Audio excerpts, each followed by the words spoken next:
लोकसभा चुनाव 2024 को लेकर सभी राजनीतिक दल अपनी तैयारियों में जुट गए हैं। इसी क्रम में समाजवादी पार्टी ने अपने पत्ते धीरे धीरे खोलने शुरू कर दिए। सपा मुखिया अखिलेश यादव इंडिया गठबंधन और पार्टी को मजबूत करने के लिए कोई कसर नहीं छोड़ना चाहते। इसी कड़ी में सपा पार्टी की लखनऊ की मध्य विधानसभा सीट से विधायक रविदास मेहरोत्रा लखनऊ से सपा के लोकसभा उम्मीदवार हो सकते हैं। ऐसे में लखनऊ लोकसभा सीट कांग्रेस के हिस्से में ना जाकर समाजवादी पार्टी के पक्ष में जा सकती है। सपा विधायक रविदास मेहरोत्रा छात्र संघ से निकलकर राजनीति में आए।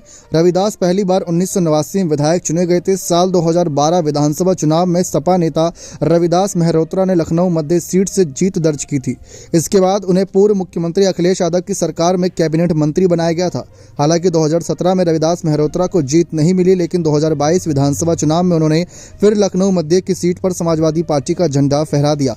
रविदास को लखनऊ से उम्मीदवार बनाए जाने को लेकर सपा प्रवक्ता फखरुल हसन चांद ने कहा कि अभी आधिकारिक घोषणा होना बाकी है, लेकिन सूत्रों की माने तो रविदास मेहरोत्रा का नाम लखनऊ के लिए लगभग तय माना जा रहा है। लखनऊ लोकसभा सीट की बात करें तो यह सीट बीजेपी का गढ़ मानी जाती है।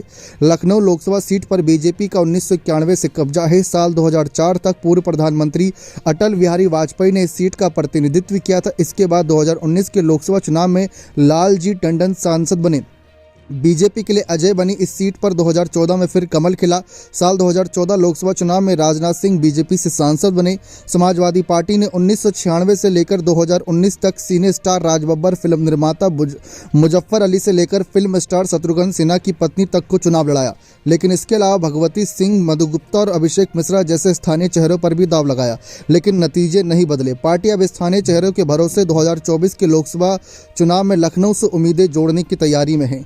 तो यह बहुत बड़ा फैसला रहेगा। ऐसे में रविदास मेहरोत्रा अगर इस चुनावी मैदान में उतरेंगे तो क्या वह हालिया सांसद राजनाथ सिंह को हरा पाएंगे, जो इस समय रक्षा मंत्री भी हैं। ऐसे में लखनऊ की ये सीट काफ़ी हाई प्रोफाइल सीट मानी जाती है और इस सीट को जीतने के लिए कांग्रेस भी पूरी कोशिश करेगी, क्योंकि कांग्रेस की अगर बात करें तो पिछली बार वह इस सीट पर नंबर 2 की पार्टी रही थी और इंडिया अलायंस की ज़्यादातर रणनीतियाँ इसी बात पर है कि जो पिछली बार सीटों पर नंबर 1 या नंबर 2 पर रही है वही पार्टी को वह सीट मिल जाए। यही इंडिया दल की रणनीति के तहत सीट बंटवारे पर फैसला हो रहा है। ऐसे में समाजवादी पार्टी की पूनम सिन्हा इस सीट पर नंबर 2 पर रही थी और कांग्रेस के आचार्य प्रमोद कृष्णम, जो बयानबाजियों को लेकर चर्चाओं में रहते हैं, वह नंबर 3 पर रहे थे और वोटों का डिफरेंस भी 1 लाख के अंतर का था। लेकिन जो हारे थे वह 3,47,000 वोटों से हारे थे। ऐसे में रविदास क्या राजनाथ को हरा पाएंगे या नहीं, देखना दिलचस्प रहेगा। बने रहें चैनल के साथ। बहुत बहुत धन्यवाद।